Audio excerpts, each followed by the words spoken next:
Oi, pessoal, tudo bom? Iniciando mais uma live, dessa vez sobre meu assunto predileto. Finalmente tô falando sobre mitologia. Pois é, a live de hoje vai ser com a professora Daniela do Amaral e eu acho que é só a Daniela de mitologia comparada, gente. E a gente vai falar sobre mitologia na obra de Monteiro Lobato. Adoro esse assunto. E eu acho que ela está entrando. Oi, Elza! Oi, Silvia! Tudo bom? Oi, pessoal que está chegando. Daniela, acho que eu não estou nem te ouvindo, nem te vendo. Oi, oi! Sai. Tudo bom, pessoal? Oi, Maia! Deixa eu ver qual é o problema aqui com a Daniela. Daniela, sai e eu vou te convidar para entrar, tá bom? Então, aperta o xizinho no canto superior direito, que daí eu te pesco para você entrar, que é o outro jeito de você entrar na live. Mas você tem que sair primeiro. Oi, pessoal que está entrando. Oi, Celina. Oi, Elza, que eu já falei. Vamos ver aqui. Vou pegar a professora Daniela. A gente praticou tão bonitinho.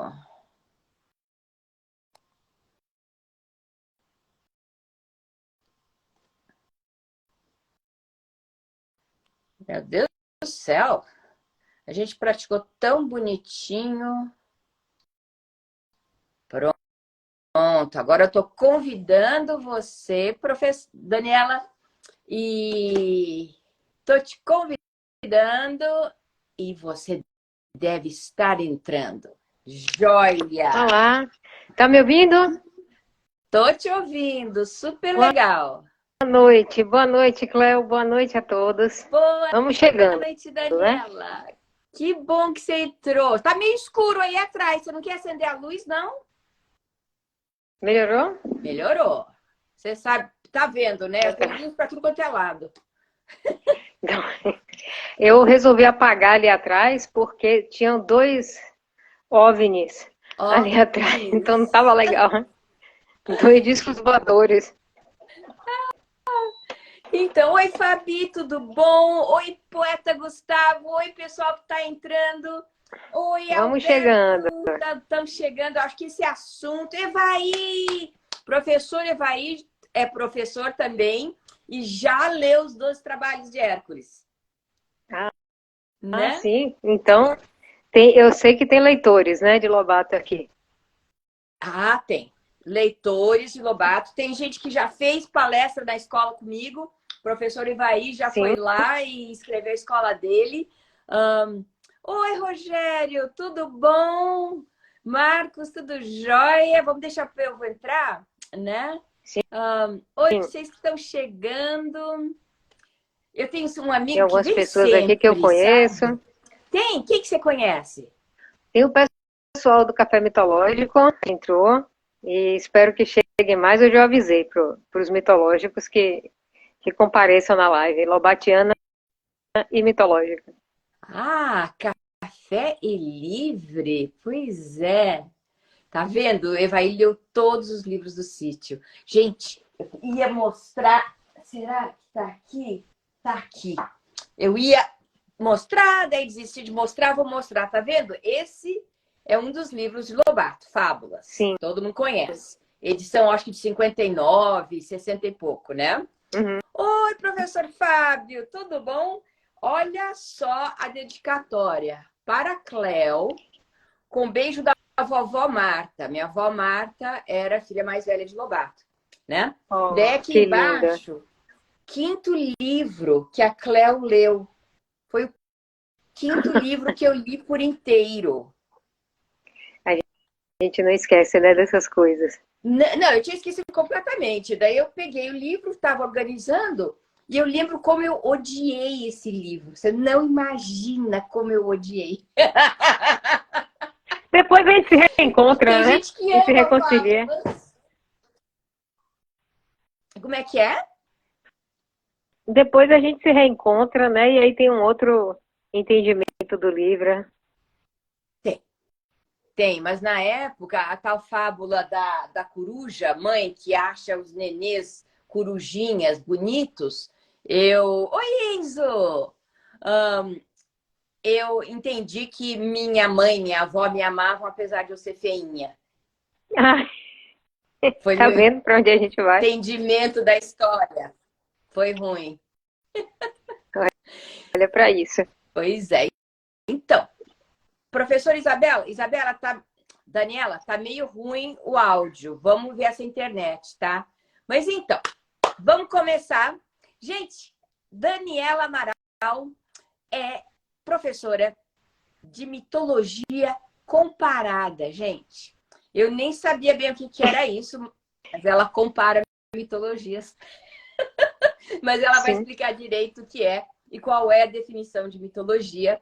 E a gente vai falar hoje sobre os 12 trabalhos de Hércules e o que Lobato ensina nesse livro, qual a temática maior que está presente nesse livro, tá? E então, Daniela, se introduza para nós os povo que não te conhece, por favor. Então, bom, vou me apresentar para os que não me conhecem. Eu sou daqui de Salvador, sou mestre e doutora em Literatura e Cultura pela Universidade Federal da Bahia, sou roteirista e sou professora de mitologia comparada, conforme a Cleo disse, né? Ensino em vários cursos de pós-graduação e extensão, ensino no Instituto Dédalus, na Mitosfera. Tenho o Café Mitológico também, que é meu grupo de estudos e de lives gratuitas e de cursos também. E, afinal de contas, a pergunta, né? O que é mitologia comparada? Bom, para a gente falar de mitologia comparada, eu tenho que recuar um pouquinho e falar primeiro sobre mito.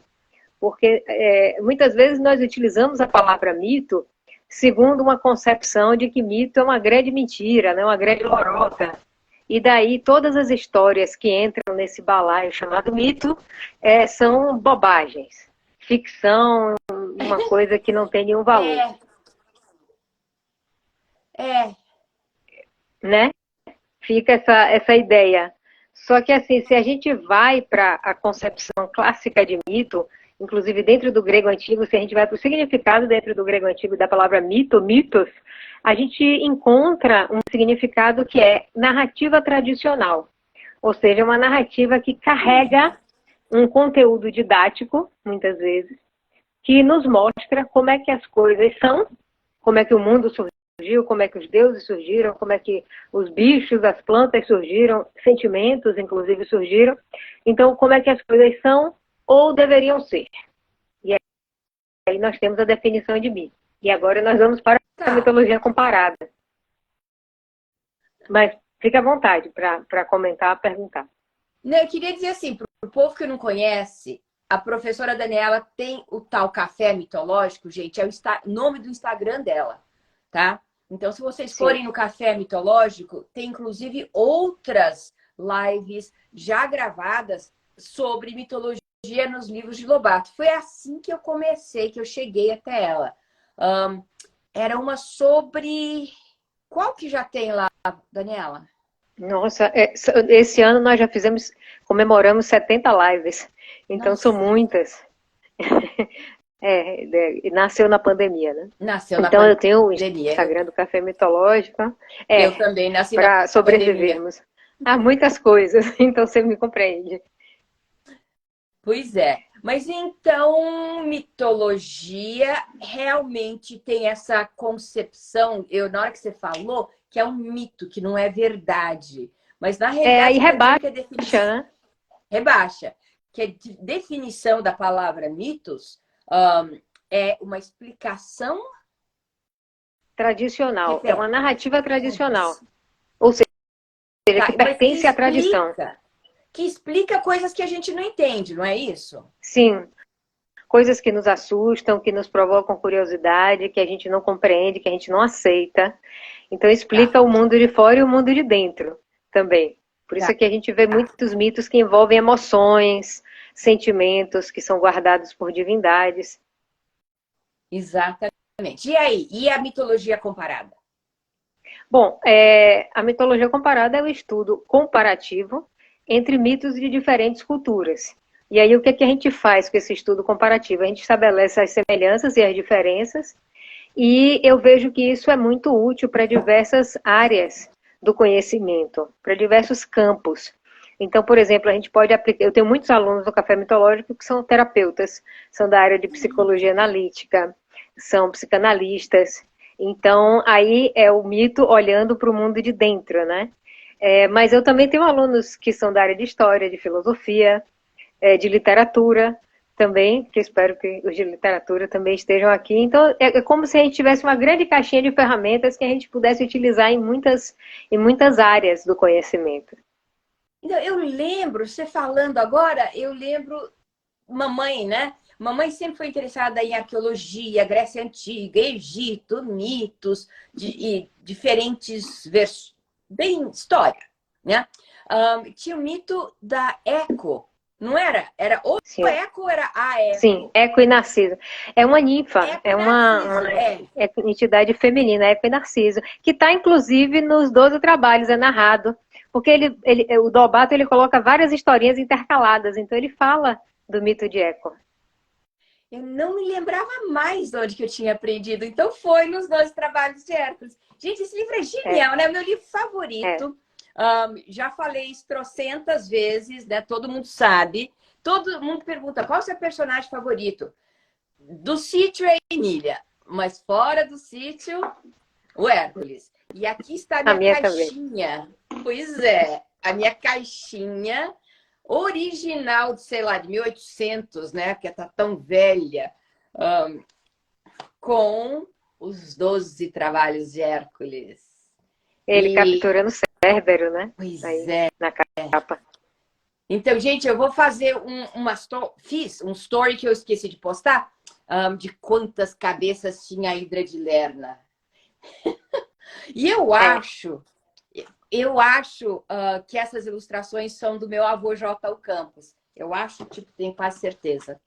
Mas fiquei muito surpresa com essa informação, porque eu sou fã do trabalho dele. São as melhores ilustrações. São desenhos de J. Campos. Exatamente. Ah, sim. Então, me diz, só para eu saber, quais são os livros de Monteiro Lobato que tem mitologia dentro? Ele fala brevemente sobre mitologia e história do mundo para as crianças, que na minha coleção, que está ali em cima, meu xodó, peguei aqui alguns exemplares, essa edição é de 1965, é uma coleção muito querida, e ele começa falando brevemente em História do Mundo para as Crianças, que é de 33, que foi meu primeiro grande amor literário, foi História do Mundo para as Crianças, volume 4. Ele fala também sobre mitologia no Pica-Pau Amarelo, que é aquele livro no qual os personagens dos mitos e das fábulas vão viver nas terras de Dona Benta, né, depois que ela fica rica por conta do petróleo, que ao menos na ficção Lobato conseguiu enfim, se entender com essa questão da exploração do petróleo no Brasil. Então, entram personagens do mito dentro do Pica-Pau Amarelo. Depois ele tem o Minotauro, em 39, que foi motivo da minha dissertação e da minha tese de doutorado. E, finalmente, em 44, ele traz essa maravilha, essa cornucópia de maravilhas, que é os 12 Trabalhos de Hércules, que na minha coleção são 2 volumes. Eu não sei como é que hoje as editoras estão fazendo, mas como tem muita história, e como eu falei, ele sai encaixando histórias, diversos mitos, no meio dessas histórias dos 12 trabalhos, ele nos presenteia com esse passeio pela mitologia grega. Então, são 2 livros. Não tinha como ser um só. Então, eu tenho... É verdade, viu? Porque eu tenho essa edição também, 1-6, e daí eu tenho 7-12, né? Que é a capa mole. Sim. Tenho a mesma coisa, mas em capa dura. E tenho mais recente, esse daqui, com ilustrações coloridas, também. Esse é o volume 2, deve ter o volume 1, que tem ilustrações interessantes, bem coloridas. Sim, eu gostei muito dessas ilustrações. Achei que fazem jus ao movimento da narrativa, né? Tem momentos que que é como se a gente estivesse vendo uma tela de cinema. Pois As é, que lá na Guerra de perseguições. Troia, acabei nessa de bater o olho, acho que é. Essa não é Helena de Troia? Eu acho que nesse momento aí é o momento do trabalho que é conseguir o cinto da Rainha Hipólita, que é a Rainha das Amazonas. Então, nesse É isso aí. momento, ele está com a Hipólita, que é, eu acho que é o nono trabalho. Eu Nossa! sinto da Rainha Hipólita. Daniela, deixa eu dar um oi. Oi, Larissa. Oi, pessoal que entrou agora. Estamos falando com a professora Bora chegando. Daniela, do Café Mitológico, que é o Instagram dela, que vocês têm que dar uma olhada no Café Mitológico, porque tem um monte de mitologia para quem gosta de mitologia, né? E Sim. Fabi me escreveu aí que ela tem uma tatuagem dele. Oi. Dele quem? De Jurandir, do Hércules ou de Lobato? De quem? Qual tatuagem, De Fabi? quem é? Escreve aí, porque tenho tatuagem. Eu já pensei em dele. tatuar a Emília. Emília, pode ser Emília, né? Eu queria. Então, o Lobato não traduziu isso, não. Ele traduziu? Como é que ele... Não, ele explica como é que foi o 12 Trabalhos de Hércules. Não é exatamente Então, traduzir.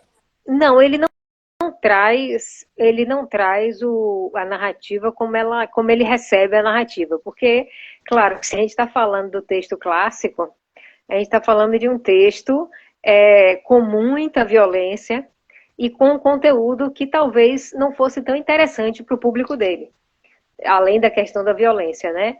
E do próprio caráter do herói, que é, como todo herói grego, é um herói que é amoral. Então ele pode ser péssimo, como ele pode ser muito legal, a depender da conveniência, né? Do momento. Então, nesse momento em que Lobato edita os 12 Trabalhos de Hércules em 44, a gente entende que os 12 Trabalhos de Hércules estão na última fase dessa literatura infanto-juvenil dele, que é a fase da fantasia absoluta. Eu só estou dando essa contextualizada, né, para chegar no Hércules de Lobato. Então é o momento em que ele coloca, inclusive, esse desejo dele de se afastar do mundo real, que é um mundo pavoroso para ele, ele coloca na boca de vários personagens. Tá difícil. Sim. Ele havia sido preso por conta das desavenças dele com Getúlio Vargas. Ele está muito desapontado com a humanidade, porque estamos no último ano, né, da Segunda Guerra. Ele está horrorizado. A guerra começa em 39, quando ele edita o Minotauro e o Pica-Pau Amarelo, e termina em 45, né, pouco tempo depois da edição dos 12 Trabalhos. Então ele coloca, inclusive, muitos momentos, tanto do Minotauro quanto dos 12 Trabalhos de Hércules, na boca de alguns personagens, como é o caso de Dona Benta e Visconde, até de Emília, o horror diante da violência humana, das bombas, das máquinas de guerra.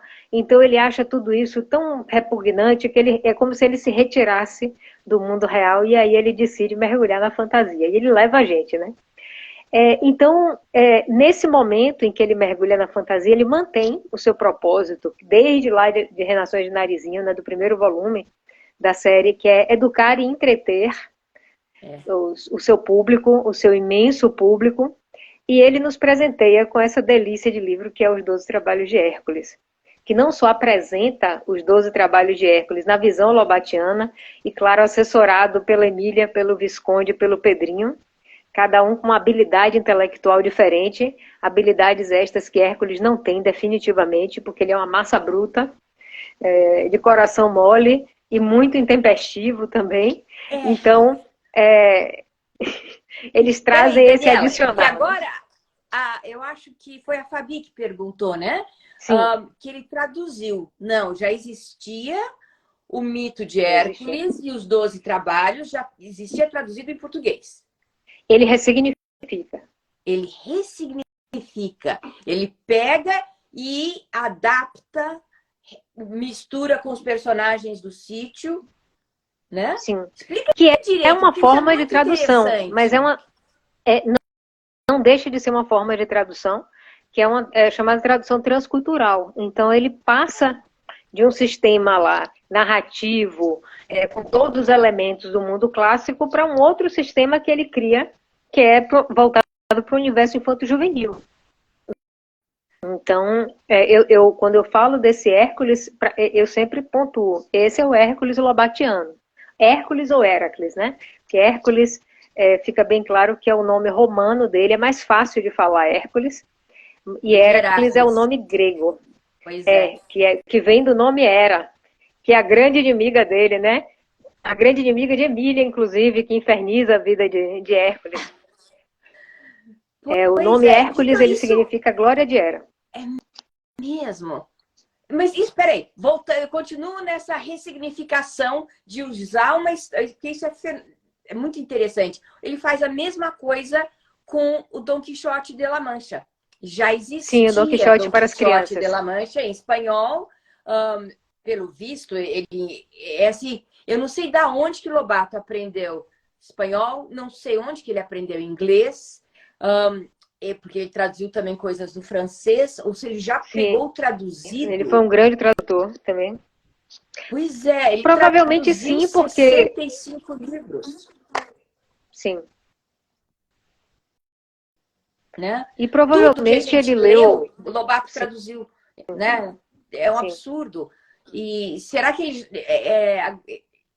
gostaria de saber mais sobre o processo dele de tradução e se ele sabia, né?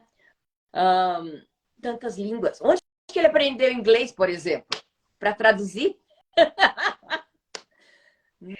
Tendo morado muito tempo nos Estados Unidos, ele pôde aperfeiçoar muito, né? Será? O que eu sei que ele falava inglês, falava mal pacas. Isso eu sei. Porque minha avó Marta falava, não aprendeu nada, minha avó. Então, isso eu sei também, porque eu lembro que minha avó não falava. Né? Bom, mas vamos voltar para o Hércules. Volte para o Hércules. Vamos ver. Explica mais sobre esse momento de 1944, né? Sim. Por que ele criou um Hércules do jeito que ele criou? O Hércules que ele cria, não é que o Hércules tenha se afastado completamente do seu caráter, né, clássico. Ele continua bronco, tendo acessos de raiva, acessos de loucura que são enviados por Hera e tudo mais. Mas o próprio Hércules admite lá para as tantas que ele foi modificado com a convivência com Pedrinho, Emília e Visconde. Assim, para começar, Emília, ela de cara, ela diz para ele, olha, você não pode agir como você age, porque como você age é de uma forma muito danosa para as pessoas. Por exemplo, você se apropria do gado dos outros para comer. Como assim? Você não paga pela comida que você come? Que coisa feia você roubar o gado dos outros. E aí ele se toca de que é feio roubar. Porque Hércules, assim como muitos heróis, é um ladrão de gado, dentro do texto clássico. E Emília ensina para ele que ele tem que pagar pelas coisas, né? Então, assim, ele vai criando uma nova maneira de se comportar. Claro que não é totalmente diferente do que ele era. Ele não deixa de se apropriar do gado dos outros, mas vez por outra ele cai em si e ele diz, eu poderia mudar meu comportamento, né? Mas seria tão bom se eu tivesse tido acesso à educação, como esses meninos, né? Esses meus amigos do século XX tiveram. E aí ele diz que, em muitos momentos, ele fala que a educação modifica as pessoas. E assim, Emília, ela é espiritada, debochada e tudo mais, mas ela é muito honesta. Então, em muitos momentos, ela diz, poxa, Hércules, você está aqui, era o 10º trabalho de Hércules, se apropriar do gado do rei Gerião, mais de 500 cabeças, você vai levar essas cabeças todas para o rei Euristeu, que é como se diria, é o capacho de Hera, né? Quem ordena os 12 trabalhos para Hércules. Por que você não pega só 10 cabeças para você e devolve as outras cabeças para os seus donos? Afinal de contas, quando o rei Gerião roubou o gado das pessoas para se apropriar, porque é o 10º trabalho, né? Roubar o gado do rei Gerião, essas pessoas ficaram sem seu sustento. Então ela coloca na cabeça de Hércules toda uma maneira honesta de pensar, decente de pensar, que nunca passou pela cabeça dele. É e existem, por exemplo, momentos... Sim. Não é que eu não me lembrava nada disso. Eu li faz muito tempo, né? Mas eu Sim. não lembrava, assim, dessa parte da Emília. E é interessante que o Hércules fala sobre educação, como seria bom se ele tivesse tido Sim. educação, né? Porque Lobato acreditava mesmo em educação gratuita de boa qualidade para todos. Sim. E aí eu acho interessante Hércules veicular essa ideia, né? Lobato veicular essa ideia através da boca desse personagem. Inclusive, Hércules é muito interessante porque ele executa esses 12 trabalhos ao lado de Pedrinho, Visconde de Sabugosa e Emília, mas também se juntam outros personagens ao bando, como um centauro menino, que Emília bota o nome de meio a meio nesse centauro, porque é metade menino, metade cavalo, né? E esse centaurinho, que era assim, minha paixão quando eu era criança, ele se torna um grande amigo de Pedrinho. E é interessante essa figura do centauro no meio do bando de Hércules, porque Hércules tinha uma rixa muito grande com os centauros, era um grande inimigo dos centauros. E de repente ele admite no seu bando um centauro menino. E ele chega à conclusão de que os centauros são brutos e broncos como eles são, porque eles não tiveram educação. Tanto é que ele é amigo de dois centauros que são extremamente polidos, que são Folo e Quiron. E era um mestre, né? Quiron foi um grande centauro, mestre de heróis. E aí o meio a meio se torna, enfim, esse centauro querido que é batizado pela Emília. E Emília, inclusive, dá um nome que eu acho muito fofo no Hércules, que é Lelé. Porque Hércules, ele tem acessos de loucura, né? Então, acho que para encurtar e para se tornar íntima dele logo de cara, ela chama ele de Lelé, para cima e para baixo. E eu acho tão fofo que aquela massa bruta de quase 200 quilos de músculo se chame Lelé. E ele se deixa dominar por ela, né? Eu preciso ler de novo. Preciso ler de novo, Daniela. Tô ficando Sim. assim, meu Deus do céu, conta mais, porque eu não me lembro. Eu preciso ler de novo. E Por aí isso não que eu só fiquei ela tão chama ele de Lelé, encantada. pode dizer. A gente fica com a sensação na memória, mas não necessariamente com o conteúdo, porque é muito tempo, né? E se perde na nossa cabeça quando nós somos crianças. E assim, além de ser muito despachada com ele, de apelidar ele dessa forma, ela ainda obriga Hércules a viajar com ela no ombro dele, carregando, e carregando ela e o Visconde, e carregando a canastrinha dela, que se torna cada dia mais pesada, porque ela sai pegando tudo que ela encontra no caminho e vai enchendo a canastrinha de coisas. Então ela transforma Hércules num burro de carga e ele acha aquilo lindo. Mas E a vamos lá. canastrinha dela devia ser desse tamanho, né? Porque a Emília era uma boneca. Então, tá bom. Dá para aumentar a canastrinha, porque que virou gente. Então Vamos tá. aumentar. Vamos E aumentar aí a ele vai canastrinha. carregando. Porque antes quem carregava era o Visconde, né? E o Visconde não aguenta mais carregar aquele troço porque tá muito pesada das tranqueiras que a Emília sai pegando. As garras do leão da Nemeia, um pedaço do rabo de não sei que monstro. E aí ela sai enchendo a canastrinha. Nossa. Mas Gente, assim, vocês que estão como... aí, Daniela, deixa eu te Sim, contar uma história que eu fica à vou vontade. fazer esse post, eu tô para fazer faz tempo, gente. Mas vou contar em primeira mão. Monteiro Lobato ganhou um pedaço dos banhos de Caracala. Os banhos de Caracala lá são de Pompeia.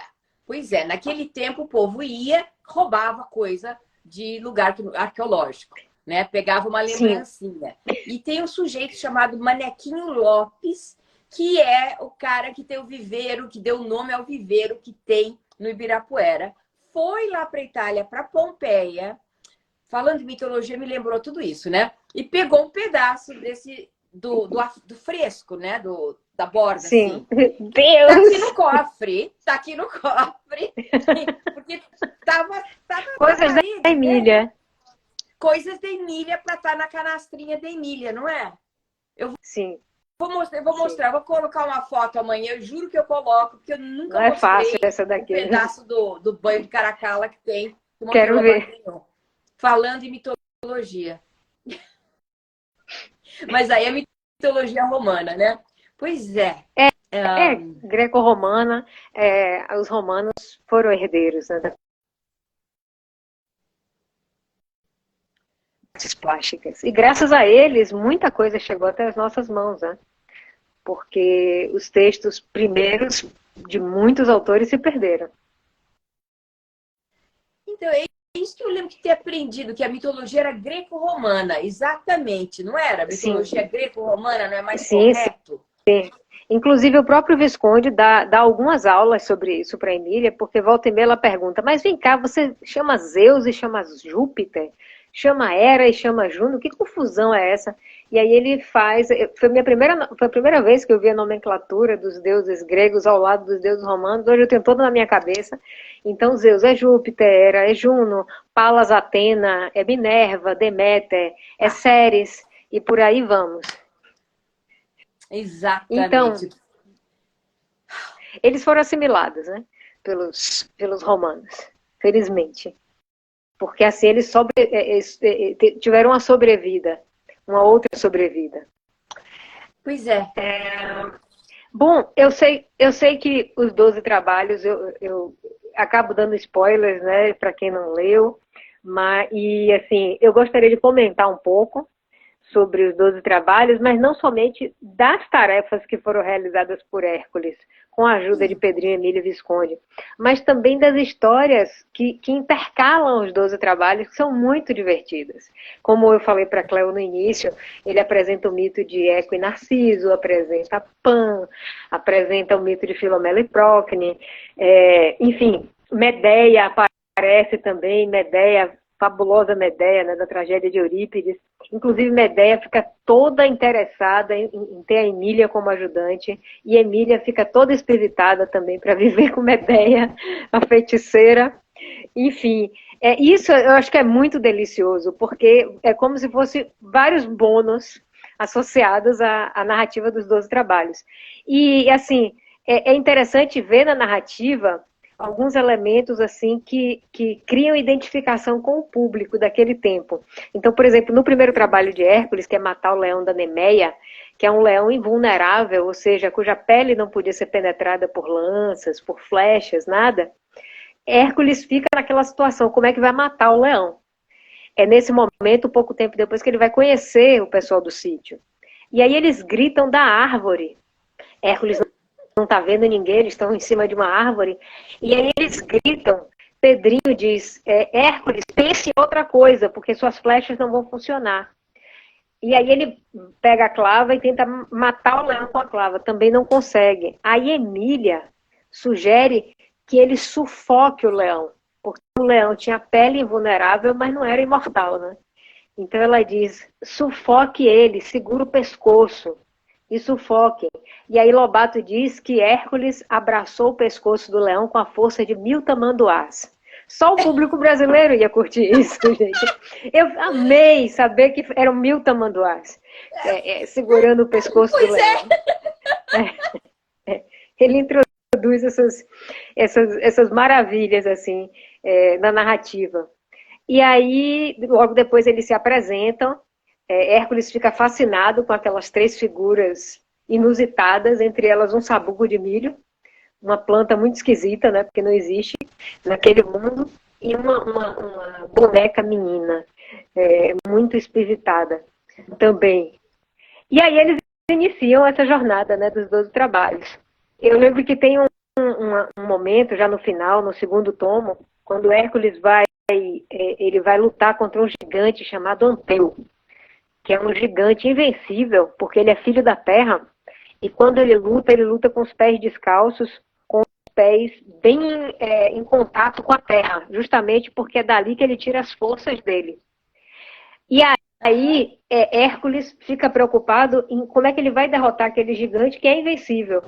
E aí Emília ensina para Hércules sobre a eletricidade. E que como é que você faz para acabar com a luz, por exemplo, e deixar tudo na escuridão? Você desliga a eletricidade. E aí ela sugere a Hércules que ele desligue o gigante Anteu. Como? No momento da luta, ele vai erguer o gigante nos braços e vai matar o gigante sufocado. E aí lá eles estão lutando Hércules não consegue vencer de jeito nenhum e a Emília grita, desligue, Lelé! E ele lembra da eletricidade e suspende o gigante e mata, né? Enfim, é muita coisa para se falar É muita coisa. dos Tem 12 trabalhos. gente aqui, pois é, que está dizendo a caixinha de Pandora aparece. É verdade também? Nos 12 trabalhos eu não me lembro, porque são muitas narrativas intercaladas, mas eu Então, posso. Eu vou olhar isso. Eu lembro que um personagem que é próximo a Pandora, que é Prometeu, aparece já no final. É por conta exatamente. de Está Prometeu. voltando a minha memória da Sim, memória emocional. O Prometeu lá amarrado, né? E vem isso. E o a Atlas e Hércules vai come libertar. o fígado dele, não Isso. é? E É. também tem. E o outro que empurra a pedra de O, dia? o gigante Atlas. O gigante Atlas que. Da pedra você fala Sísifo.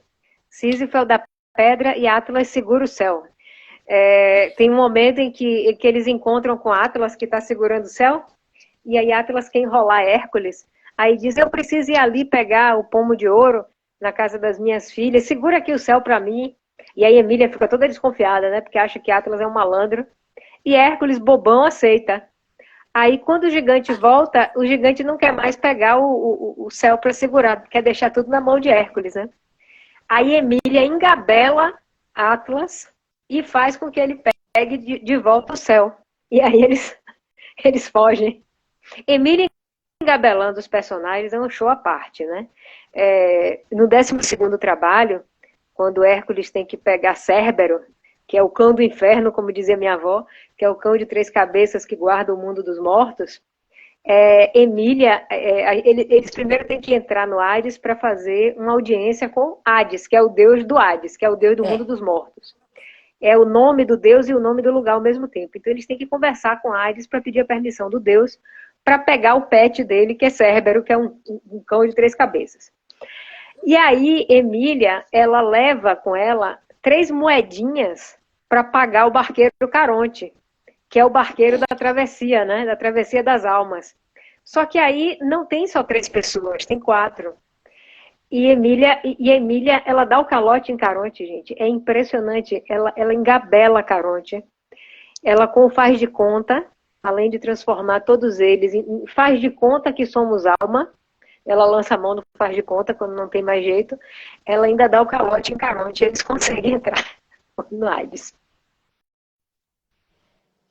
Gente, meu Deus do céu. Então, eu não me lembro do faz de conta. O que o faz de conta fazia? Não era assim. O faz de conta não é igual imagina?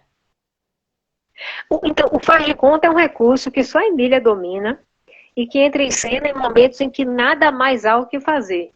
Então, por exemplo, tem a hora em que eles vão. É o 10º trabalho, que é se apropriar dos bois desse rei Gerião, que é um monstro de 3 cabeças. Ele é um monstro de 3 cabeças que tem um pastor de 2 cabeças e um dragão de 7, que guardam esse gado dele. E aí, e aí Emília, ela usa o faz de conta porque esse dragão pode estar... É um lugar que tem muitas cavernas, então tem 20 buracos de caverna. E Hércules não sabe em qual dos buracos o dragão está. E aí Emília diz, faz de conta que é naquela. E aí Hércules vai certinho, porque ele confia muito nela. E é exatamente naquela em que o dragão está. Então, assim, é naqueles momentos em que não tem mais o que fazer que Emília surge. Por exemplo, no 3º trabalho, que é derrotar o javali de Erimanto, 4º trabalho, que é derrotar um javali monstruoso, entra em cena Pedrinho e Emília. Por quê? Porque Pedrinho, ele faz uma armadilha para pegar o javali, que é um buraco muito grande no chão, coberto com folhas.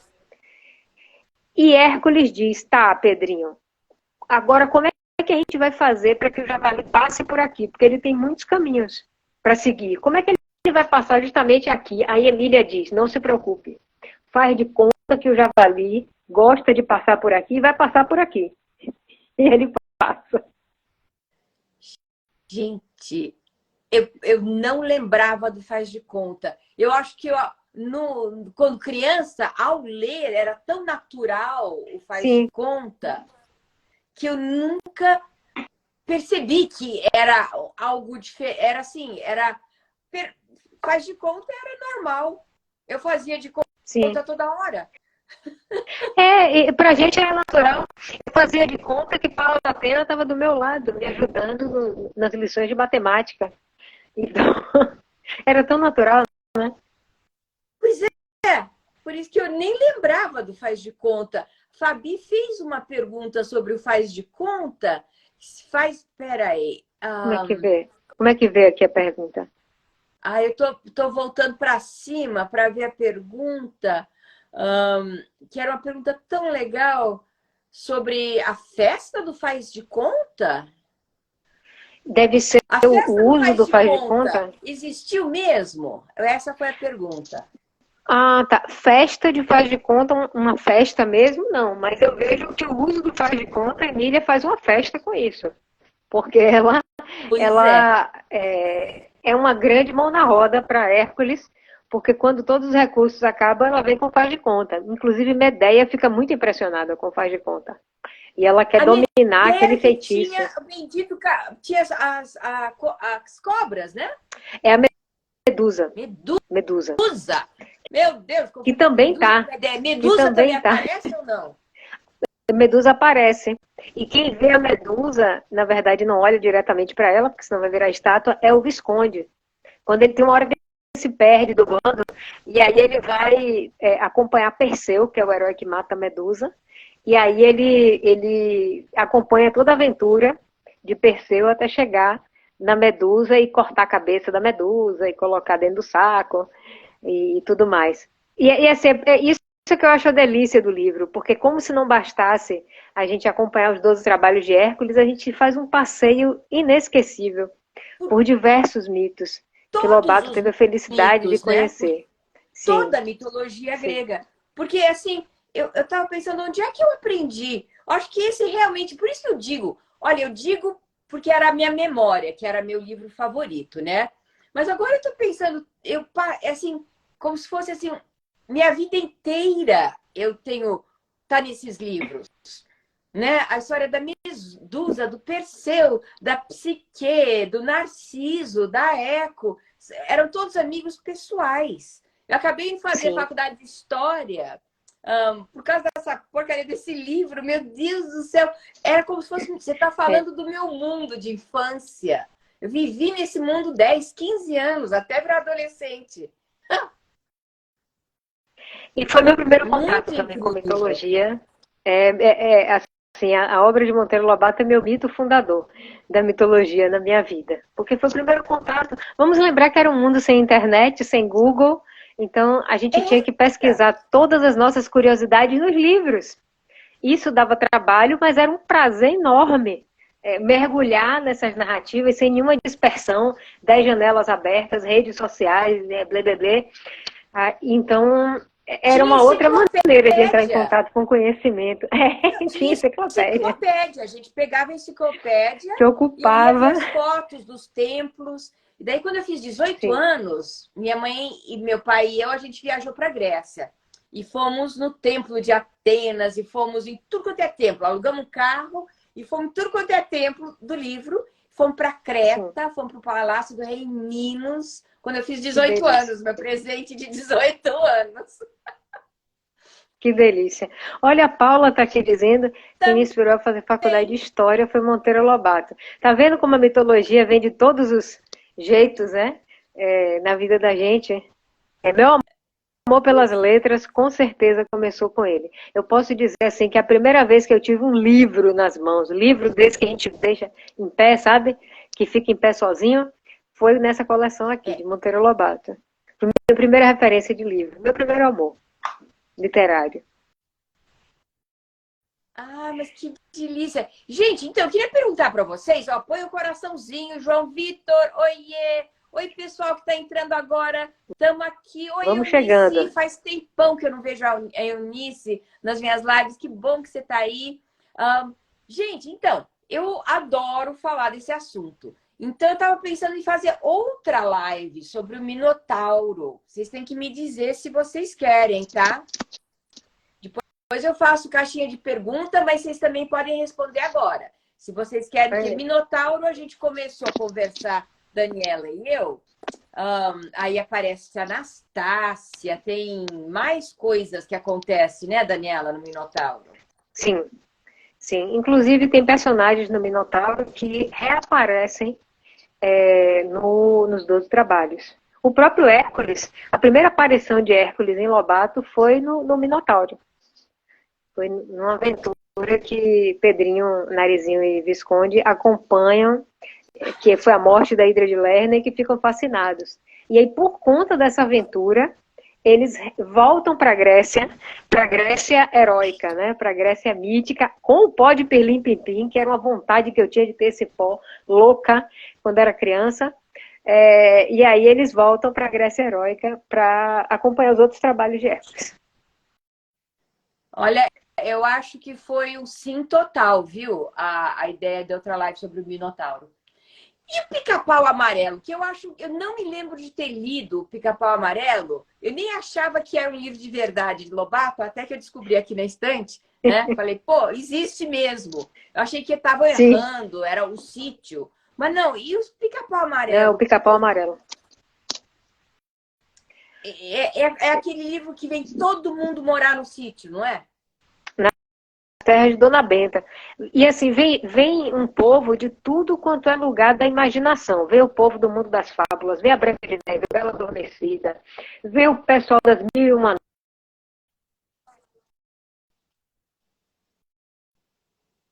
Ixi, a internet sua tá super ruim, mulher.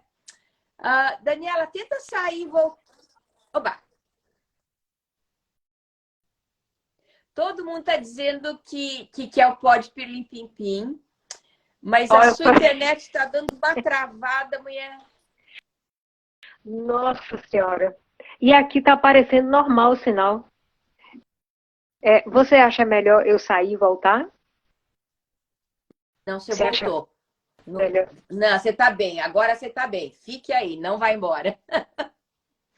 Ixi, Acho melhor você sair e voltar. Derruba a minha conexão. Para eu sair, eu vou sair e aí eu retorno. Sim, senhora. Tá bom? Eu vou sair e eu retorno, tá bem? Tá bom. Espera aí. Tá. Então, pessoal, vamos fazer outra live sim com a professora Daniela sobre o Minotauro. E, pois é, porque tá dando uma travada realmente. Vou esperar ela voltar ou eu vou pescar ela? Deixa eu convidar ela para entrar. Sim, é melhor. Pronto. Já convidei ela para voltar.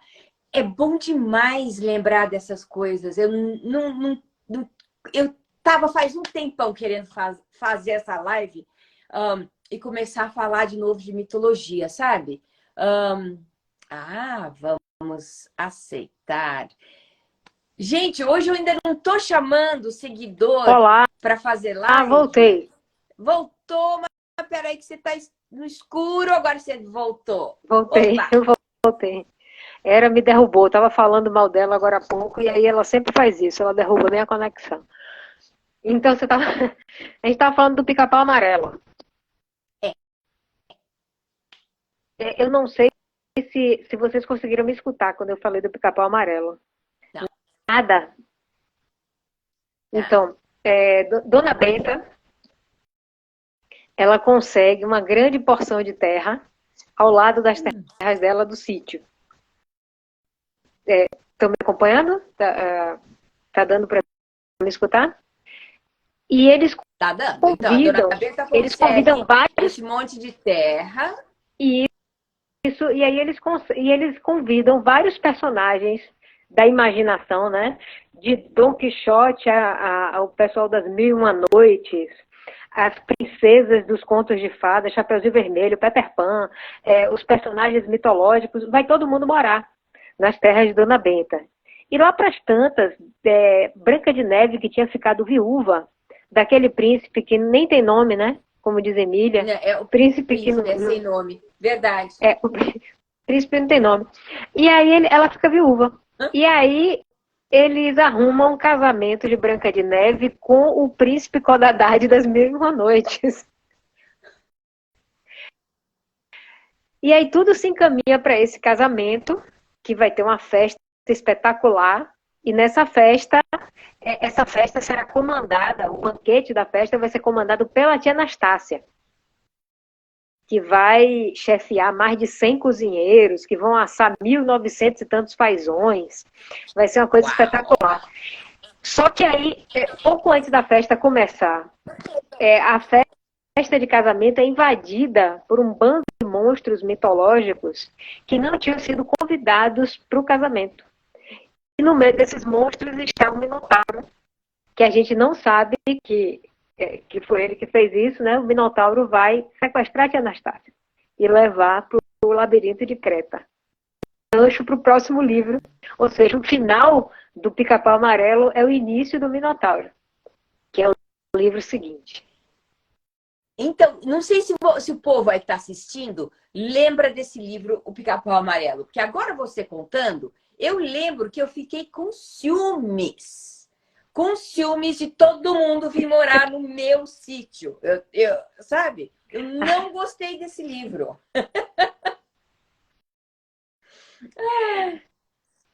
Que a gente queria estar no meio, né? Pois é. Deixa eu dar um oi para Lucimar, que finalmente está aqui numa live, para o Gabriel. Que maravilha! Faz tempo que eu não vejo eles. Gente, mas é isso mesmo. É aquela baderna de gente no meu, né, sítio, que era totalmente meu, com a minha Emília, o meu Pedrinho, a minha Dona Benta.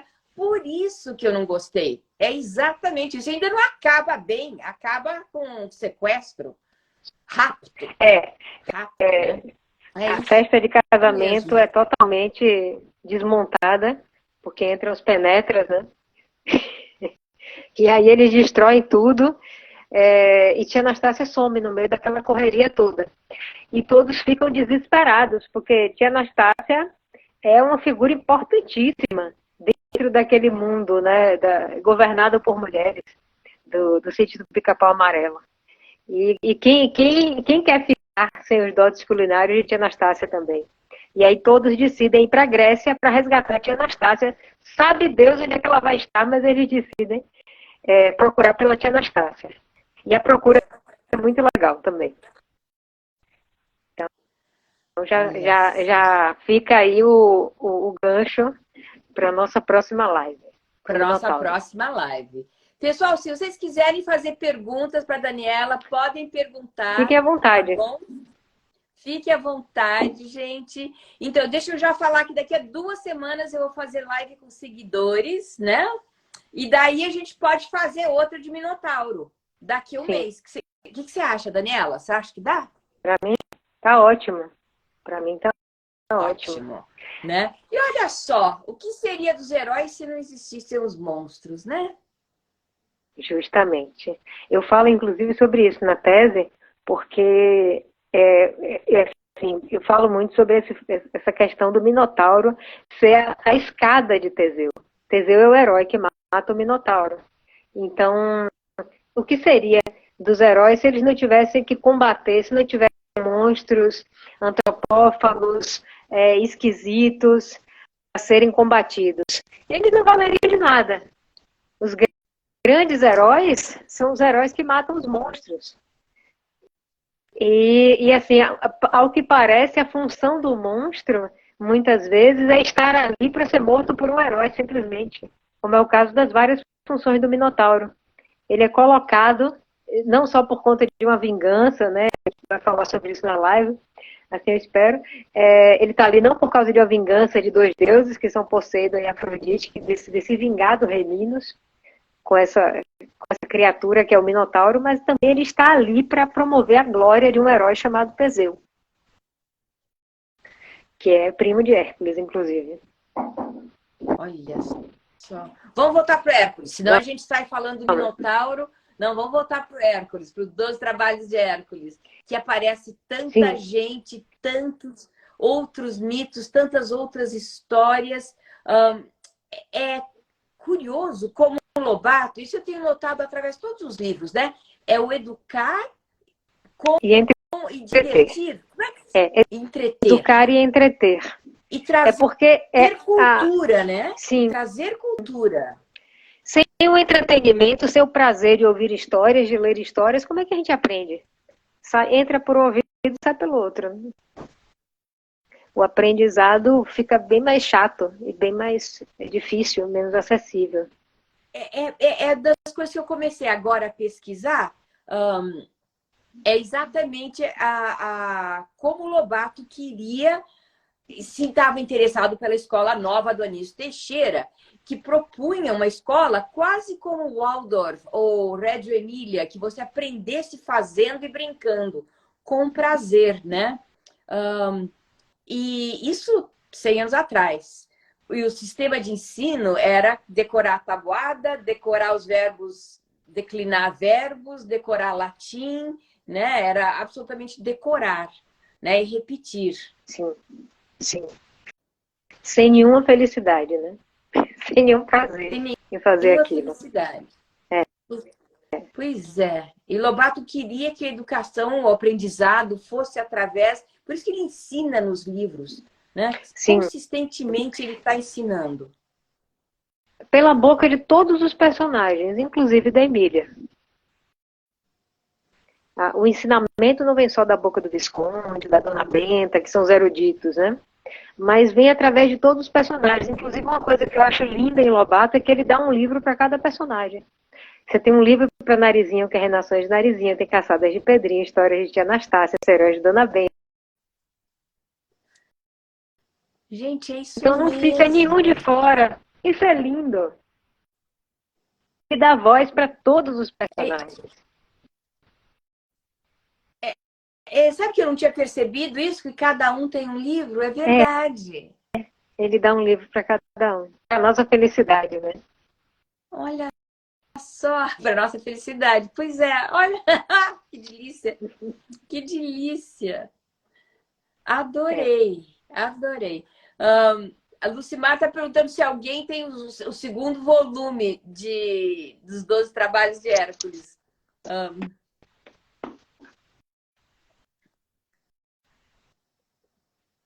Agora, eu não sei, hoje, né, como é que as editoras estão tratando isso, se elas colocam o texto completo, ou se são textos adaptados.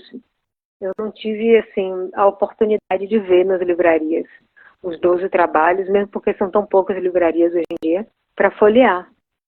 Vou até buscar aqui, nas que só... Sabe, você tem toda a razão. Então, você tem toda a razão. Eu não sei se os 12 trabalhos de Hércules estão sendo adaptados ou não. Né? E como estão sendo adaptados. Eu sei que a própria linguagem não é tão fácil, né, para as crianças hoje.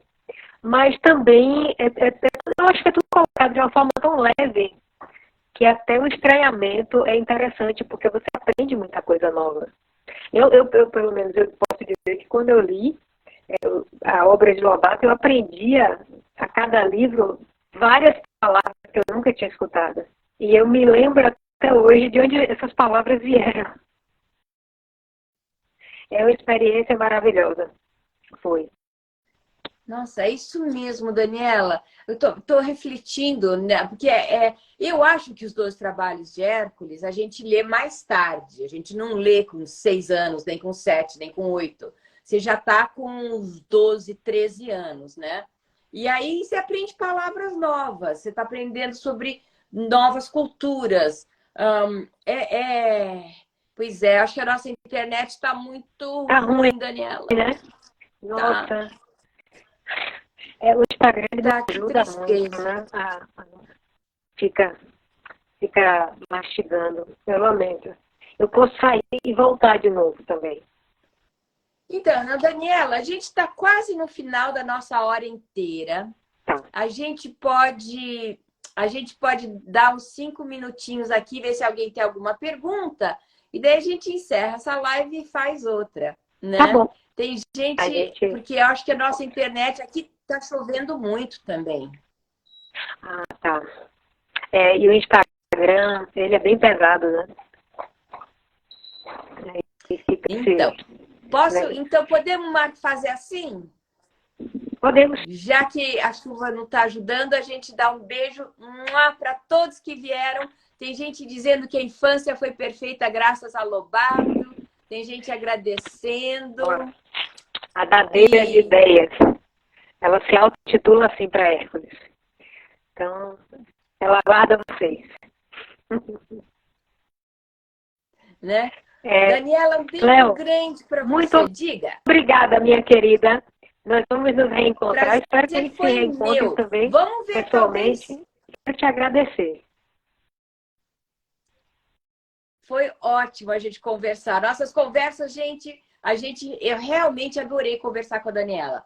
Mitologia é tudo. Então, vamos marcar uma próxima live e talvez a gente faça via Zoom ou YouTube, ou algum outro jeito para que tenha melhor recepção e a gente possa se escutar. Escutar você, também. Daniela, tá bom? Tranquilo. Vamos lá. Tá bem. Então, a gente se encontra com o Minotauro. Um beijo grande para todos. Muito obrigada. Boa noite. Tchau, tchau. Fiquem bem. Boa noite. Tchau, tchau. Boa noite.